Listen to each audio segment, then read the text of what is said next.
Hi, and welcome back to TNT's Blues Corner. Today we've got a very special treat. We've got a 1972 original Fender Thinline Tele. The Thinline Telecasters that you can buy today and buy then have this cut out here, an F-hole that's hollow. It's a hollow across here and then it gets solid down in here. You can see the old style of 70s style bullet truss rod up here. About in the 70s, I think, is when CBS took over the company, started to put those in beautiful condition, beautiful checking. If you like that type of thing, which I do, and the collar of this, from being played years, I'm sure, in smoky bars, it's got a beautiful patina on it, and just a beautiful amber color from this natural color guitar. It's a beautiful guitar. We've got one original pickup at this point, and then one of the current manufactured wide range humbuckers in the back. Not quite the same, obviously, because they don't do the same type of work and construction as they did back when Seth Lover designed this one, back when this guitar was put out, and I think also the Tele Deluxe around the same time.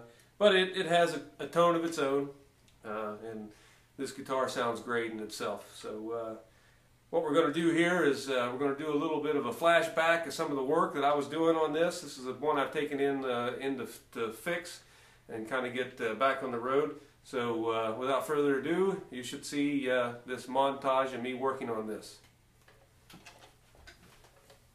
Okay, here we go, guys. We just got this in. I'm going to do a little setup here, clean it up, see if we can get this back pickup to work. What is this? This is a 1972 Fender Telecastor Thinline. All original, from what I can tell. We'll find out a little more when we get in here, but I have no reason to think it's not. I don't know what's going on with this back pickup here. These are Seth Lover wide range humbuckers. Very special pickups. Only one place in the world make these exact spec pickups. I know you can find what they call wide range Fender humbucker pickups, but they're not the same. They're basically the ones you can buy now, except for from, I think, Toninator or something like that, are actually just humbuckers with a plate magnet. These are individual magnets of a, I believe, copper nickel. Forget the yeah. Look it up, or maybe I'll somewhere like right here will tell you that. At some point, hopefully, and because I don't know the exact specs on these because they're so rare, but they are individually, each magnet in here are individually tapped for these screws, and it does give it a I guess a wide frequency range, and they're beautiful pickups, which I'll demo this when we get it all done. But I just wanted to give you an idea at this step where we're at. We just kind of cleaned it up a little bit. We're not going to take the patina off, don't worry. It's got a beautiful checking up the neck. This thing was played and loved by the owner, the one owner. This particular person's the only owner of this, and from the looks of it, it was played a lot. Potentially a lot of smoky bars, it looks like. From the serial number, which I'm not going to put up on this video, it falls right in the middle of the 72 year.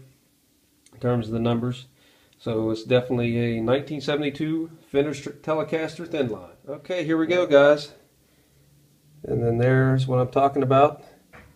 These are individual. It's not a bar magnet down the center of these. You know how you see on a Gibson Seth Lover pickup. This is a Fender-made Seth Lover pickup. They put these in the Deluxe of the period, and the Thinline, and the Custom, I believe. And it was Fender's attempt to, to enter the humbucker guitar range that Gibson dominated.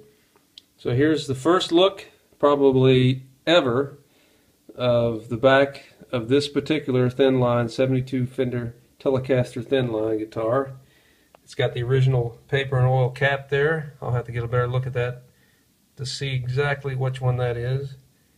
Somebody almost 41 years ago, roughly, soldered this thing together, closed her up, And this individual that owns this bought it and took it out and rocked it.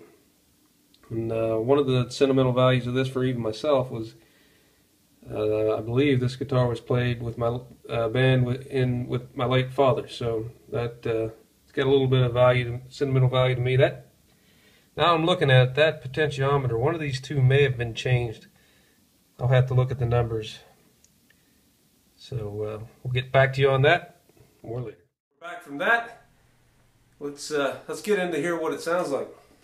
So we're going to start out in the neck position, these wide range humbuckers.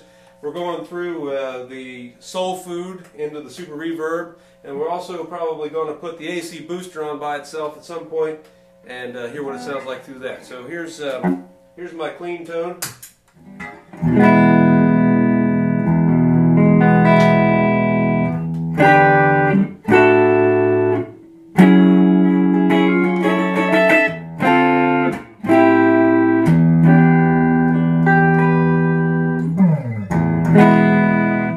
Kick in the soul food. We've got the mid or the drive about almost halfway up, and the volume up just almost half.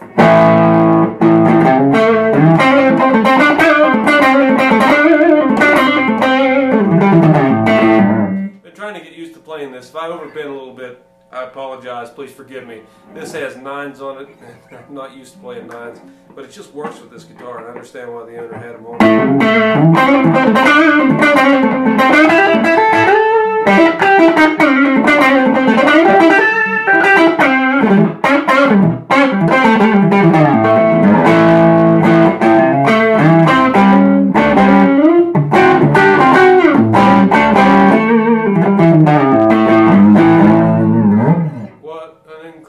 Playing guitar. I don't know if I mentioned this any time previous in the little flashback we did where I was working on it. I don't remember I spoken at this point, but I will speak of it now. This is one of the flattest necks I've ever played and the lowest action I've ever been able to achieve on any guitar I've worked on thus far. However, I will compare this to an old 58 I had, actual 58 Strat, and it has that same bone, just straight neck, just perfect neck. I mean, it's absolutely perfect. And the only thing that I would like this over that 58 neck that I used to have back in the 80s is this is the baseball. I mean, it's just like you take a baseball bat and you cut it in half and then you make a neck out of it. It's a huge, wonderful neck. Just a beautiful sounding guitar. So let's move into the middle position. Remember, we don't have original pickups in here, so if you hear a stock one of these, it's going to sound a little different.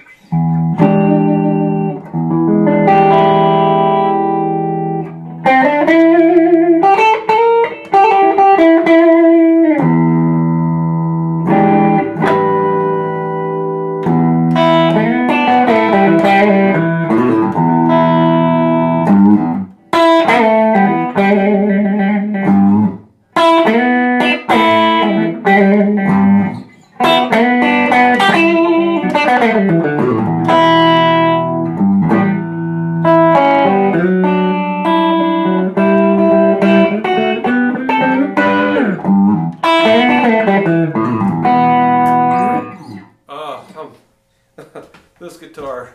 Every time I play it, I get cold chills.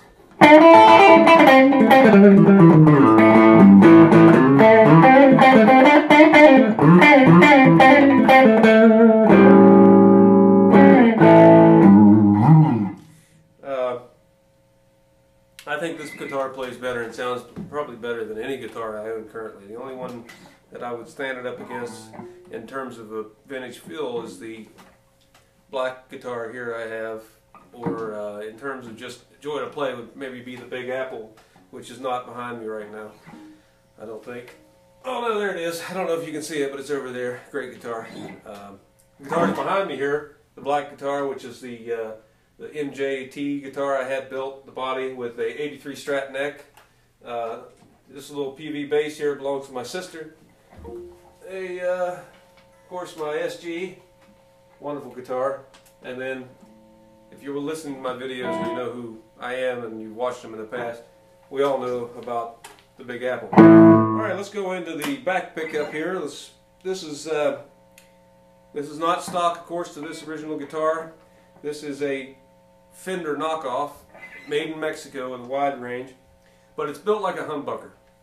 So it's not going to have the clarity and the beauty of this front pickup, but it does its job. I mean, it sounds like a humbucker. It's a good humbucker. I don't know if you know the history of these pickups, and I won't bore you too much, but Seth Lover did a special thing with these. Instead of having a bar magnet like he had on his original PAF, he individually drilled and tapped the pole pieces in their individual magnets, kind of like a single coil could be. You know, most single coils are that way, and then turned that into the humbucker, what he called the wide range. Let's do the quotes, wide range. Beautiful humbucker, but this is not going to sound like the original, but it has its own tone qualities. A lot of bite, roll it off a little bit.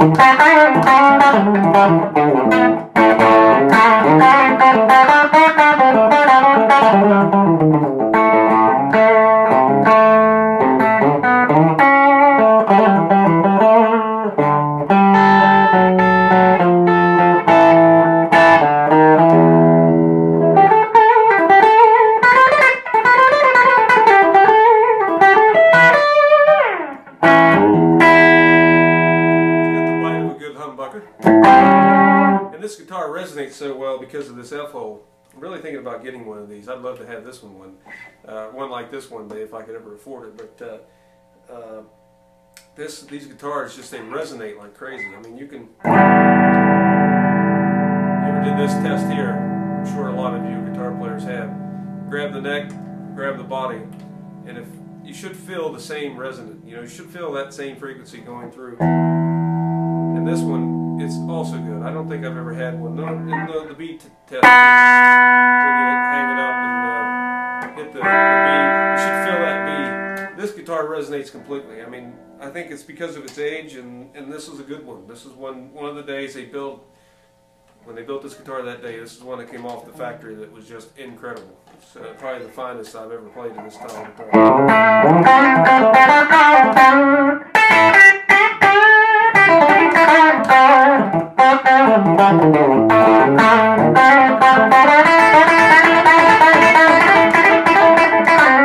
So effortless to play. If you ever had a guitar that just feels like butter, this is it. I mean, you get an idea of how this thing plays.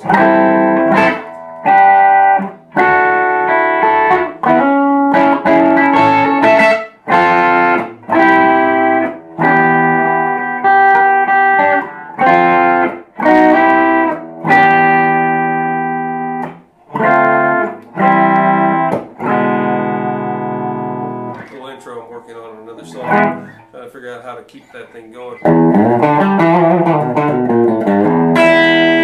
Isn't that the weirdest thing? You get these inspirations and write these pieces of music, and then it just fades away, and you're like, where do I go now? Well, story of my life.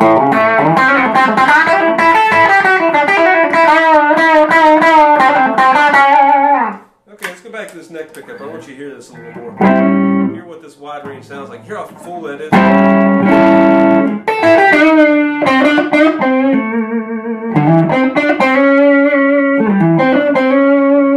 Let's play some chords.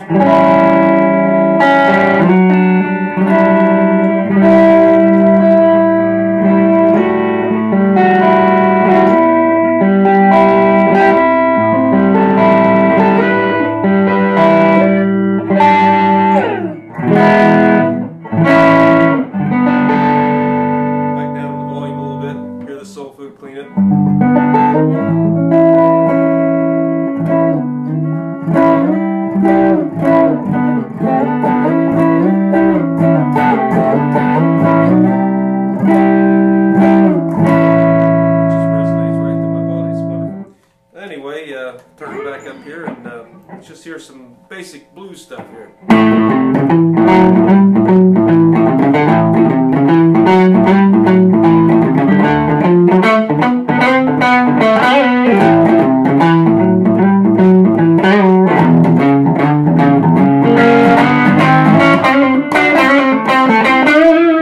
Perfect for that. Perfect for country, I'm sure. I don't play country, but it's perfect for this rhythm I wrote.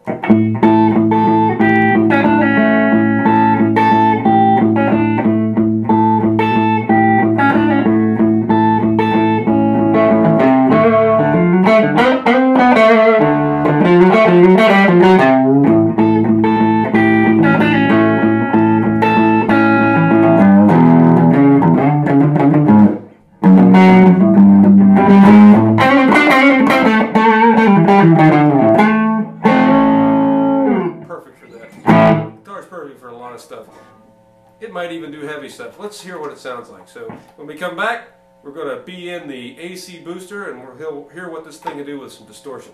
Hi, and welcome back. Now we're into the AC booster, and we're going to see what this thing sounds like with a little distortion. We're going to start in the bridge pickup and just see what it sounds like.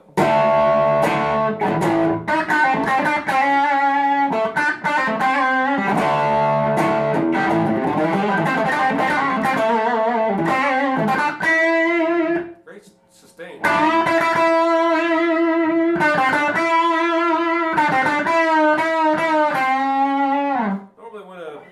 Action on a guitar is this low, it doesn't have the sustain typically, and we're just playing through the AC booster like we played through a bunch on this series, and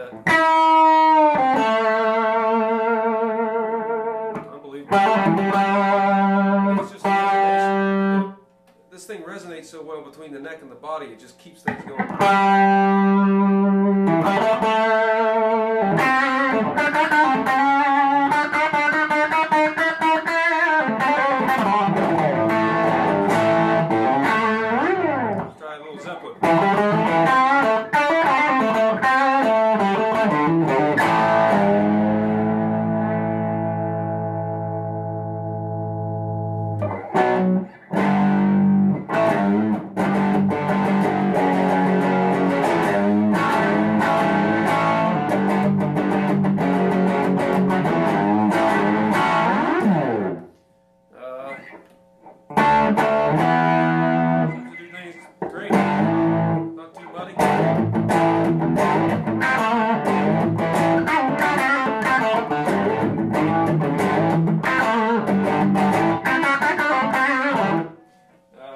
This amp helps, of course.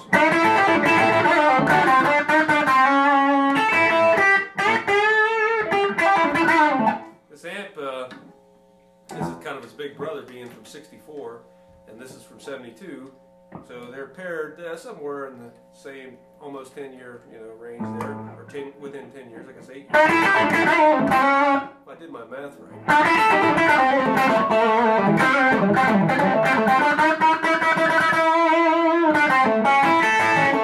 Let's try the wonderful wide range.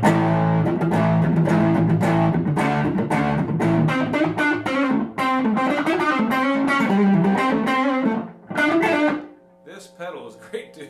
I love this AC booster. I've been on this kick with the Soul Food because it's such a nice pedal, but AC booster's great too. By Exotic Effects. I did a review on it, I don't know, in the season 1. I might do another one.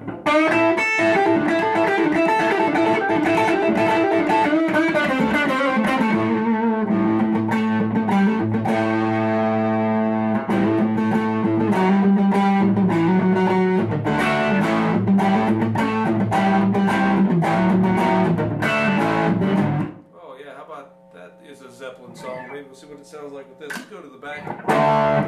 Let's see, that's... I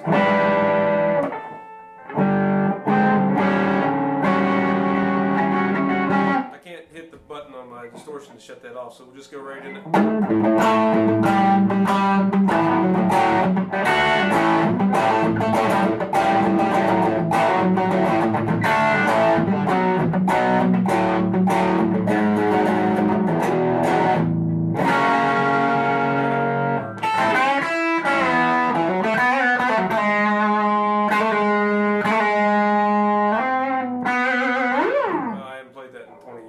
Forgive me. Then, oh,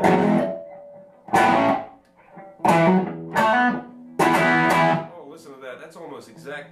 I wonder if he used the telly in this part.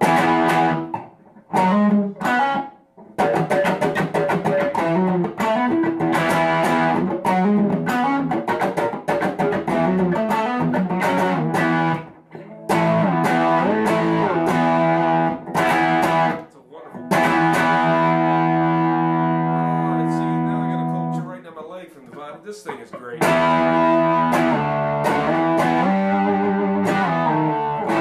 hope this is coming across. I'm using this Zoom. Alright.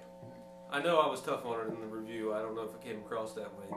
I'm using this Zoom IQ5. I'm trying to get used to it, because I think it does give me a little bit better of a stereo sound, but we'll see when this goes out. You tell me. And so we'll hopefully what I'm hearing and feeling in this room right now is coming across. Maybe one day I'll actually get some equipment.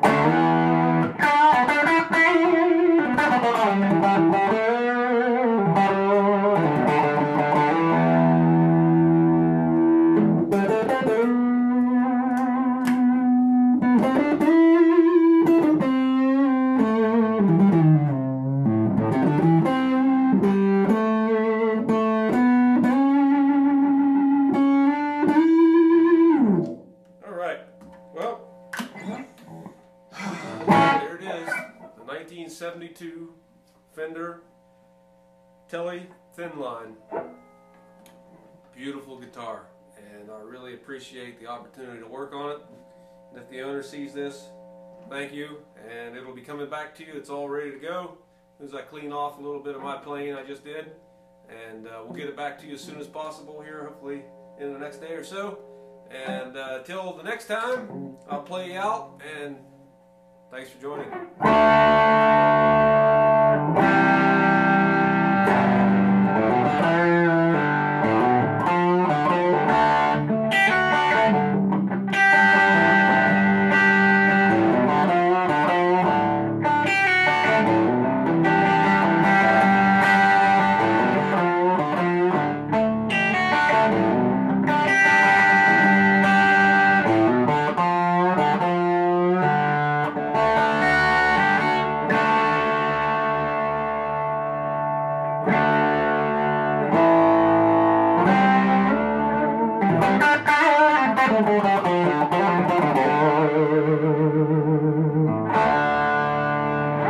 Have a great day. Super reverb. Hi, welcome back to TNT's Blues Corner.